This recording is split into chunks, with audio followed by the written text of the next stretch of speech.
Well, there's never any positive notes when it comes to executive censoring a sketch that you have, but I mean, it is positive. Just like in boxing, if you have self-imposed limitations, you sort of have a higher gain. And when you have that sort of thing put upon you by, let's say, executives, I mean, it's not their fault. They're just, you know how it is, the days these days. But if you have something you have to remove or something you have to alter, you really have, I mean, it may seem like the opposite, but you actually have more to work with in the limitation, because you have to rely on your skill in improvisation. Let's just put improvisation. And you have to really having to work with like a limited tool. Yeah. It's your responsibility to be able to work with the tools that you're given, even if the tools are either broken or taken away from you.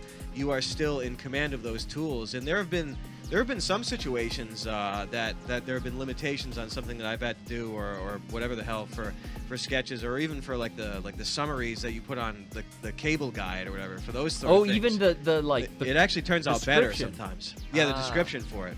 Yeah, it wasn't necessarily feedback that was additive. It was mostly subtractive, I guess. I mean, it is what it is. A lot of times people want to stay out of that process. They want to let the creators screw around and fuck themselves.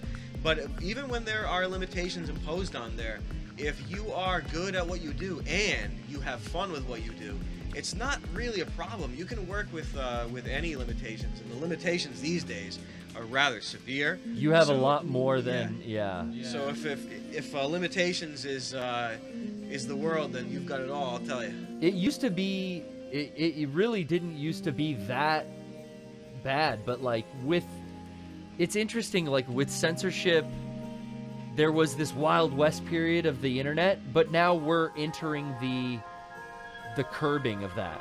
Yeah. To try to make it back to cable. Well, I mean, basically, we were having this conversation even before we went live about, on the way here, I was thinking about back in the day, a lot of people's soft New Year resolutions every year were to watch less TV. Remember, like, 10 years ago? Yeah. Dude, this year I'm going to try to watch less TV. I'm going to try to watch less TV. Now what's everyone saying? You know what? This year I'm going to try to spend less time on my phone. Social media. Yeah, on my phone. You do that a lot. Because here's the thing, and I've noticed this myself.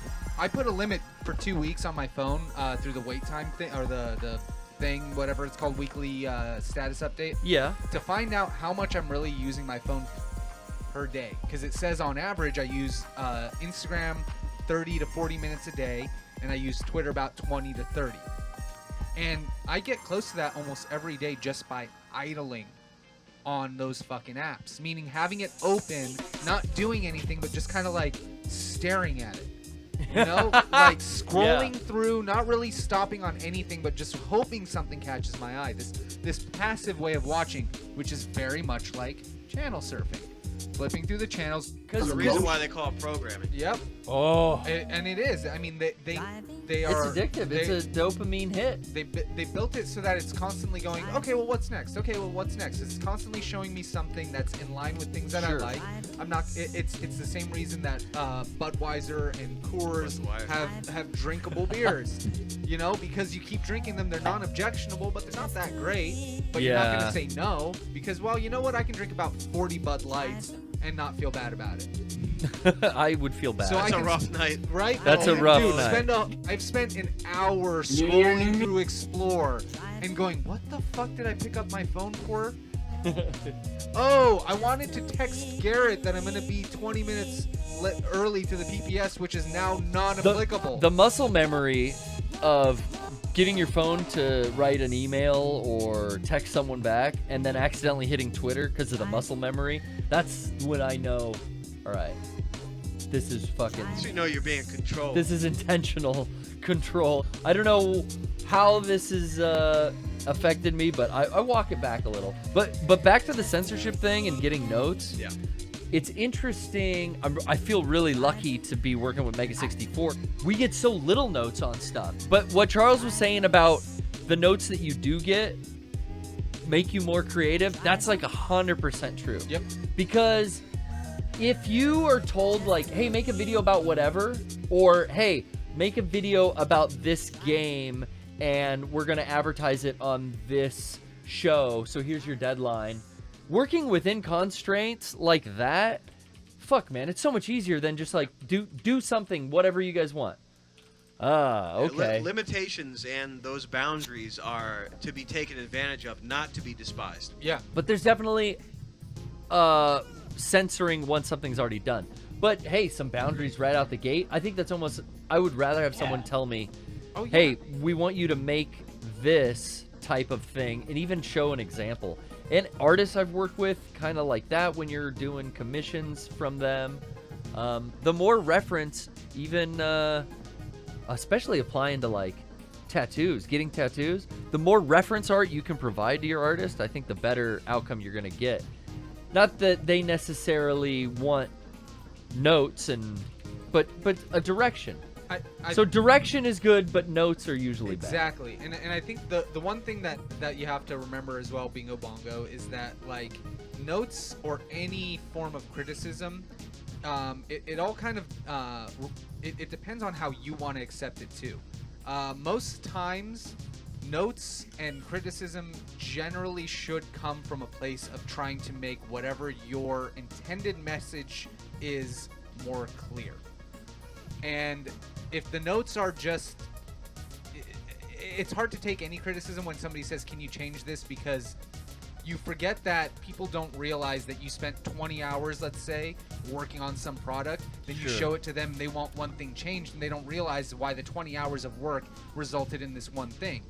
And so it's on you at that point to either try to see and be objective what their point is, so that you can either accept it or not, or you need to be able to assert yourself and why you chose to do that. There are often times where I'll get a note and I will push back because I'll say, this is why I did something.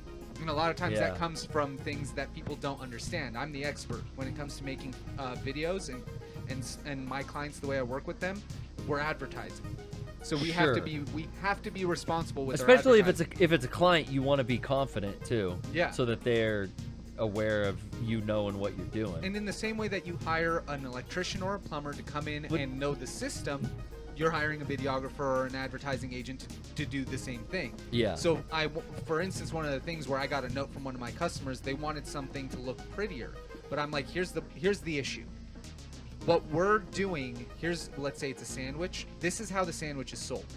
If we make it look too pretty, there's going to be unattended expectations. Is that right? Exactly. Unmet expectations. Exactly. Yep. Somebody's going to come in and go, well, that's not how it looked online. So we need to make it look better than just out of the box that you would get pulling it off of the cold case, but it also needs to look like it would, realistic, so that somebody doesn't come in and think, oh well, these guys are just bullshitting me. I guess you hate that. can apply this to like multifaceted aspects of your life. Dealing with a network in one case, that's got to be hard though, because when they have final say, because it's their network, you can't really push back. And then that's what it kind of comes down to. In the case where you're working for yourself, then you have that flexibility, but you have to remember it's what we always say. You have to accept what the customer, because also too, some people, they're paying for a service, they want it their way right away, like Burger King. Collaborative efforts is so important. I have found, as someone who wanted to always isolate themselves, because I did the garage band thing for years, and it was so hard trying to organize band practices and book shows and do shit, and everyone equally lifting, pulling their own weight, that I kind of regressed. And Charles, as you put it less than a year ago, you turn into a gremlin. Yeah, it's easy. It's so easy. Very easy. And I didn't do shit for years, and then I didn't really realize it, but I was still collaborating, just not musically. I was collaborating on a filmmaking level with Mega64. Yeah. And I started doing that instead of music. And, here we are, pure gaming, and the Charles World streams. We've brought this collaboration to Mega64 and the PPS, and it's been a huge boost. Like, we really genuinely, the three of us, have a fucking blast. Yeah, absolutely. And it brings up the level of the stream so much more than just us coming in on another day playing more Death Stranding or Metal Gear, right? Yeah, I think the main thing is like getting back notes is a great way to help you look at yourself from a way that you can't otherwise. And getting but if you gel with that person, back to the collaboration, like if Reggie and Rocco, Derek, and Sean are all having a good time and getting along, and Reggie has a funny idea that makes the guys laugh, fuck yeah, they're gonna want to shoot it. Yeah, like I mean, a great example. I mean, you remember when we first shot with Kojima, right? Yes, like at GDC, I think like 2009 or something like that. Or maybe it was 2010. Kojima, he was there. He was a young buck. Dude, then, right? we were all like, I mean, all of us are fucking young as fuck. It was 10 years ago. It was more than. What 10 was years. the newest game out? Peace Walker? He was just about to announce, I think, Peace Walker. Yeah, because we hadn't done the video for that. The first thing we did was Metal Gear 4. Because Sean and Rocco, or Sean and Derek are Snake and he was just about to. I think that was when. Was that when he revealed that? No, that was the next year. So yeah, it might have been just between 3 and 4. 4 was his latest game, though. Yeah, Jesus. Because then, the next year he talked about and he had the bandages. But anyway, but he did have ideas. He came in with ideas, dude. Like he came in. He was like, what? He was like, what if I also do? Can I do this thing and this thing? And he had his interpreter there, and they're like, oh, he wants to do this and this, and the only thing he doesn't want to do is the thing he's like, I don't want to have like guns. I don't want to shoot people. Yeah. And we're like, okay, I mean, yeah, that's what he wants to promote. Peace. That's what Metal Gear is. So yeah, peace and love. Give us peace that. and love. And that's it. Like, but on that aspect of it, that's more of like Rocco, Sean, and Derek coming together on working with the relationship there.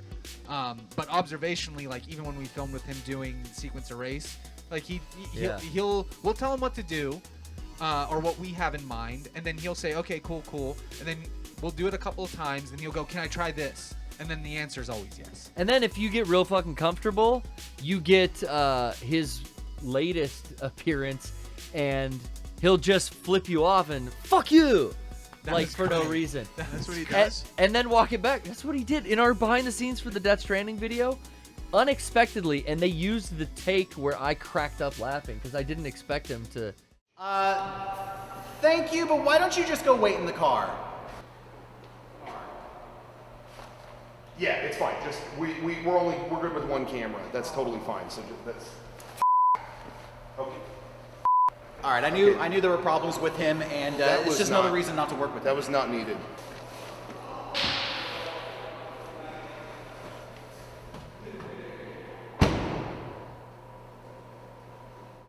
It was great, you know. We asked him to help us film. So funny. And then we kind of set it up that his takes weren't good, his footage kind of sucked. Yeah, he's a bad cameraman. We make him wait in the car. So like when we're telling him like, yeah, this sucks. Like, where'd you learn to film this? Like, this isn't gonna work out. Why don't you wait in the car? His response was like, "Fuck you!" And we're like, "Whoa!" Like I died laughing because I was not expecting this guy to show me that emotion. This guy's so muted all the time. It's like Konami stole something from him. He's still angry. And he came at the whole group with that fucking line, and it's in the video. Yeah, they did ask us. They're like, let's bleep the word, and maybe mute that. And they're very happy with our sense. But there's a note. That's a censorship. Yeah. In essence. Yes. But we're gonna play ball because let's play ball. Otherwise, what are we fucking doing here? Shout out Clippers. Carlito McCheese. Who else? Carlito McCheese? I don't know that one.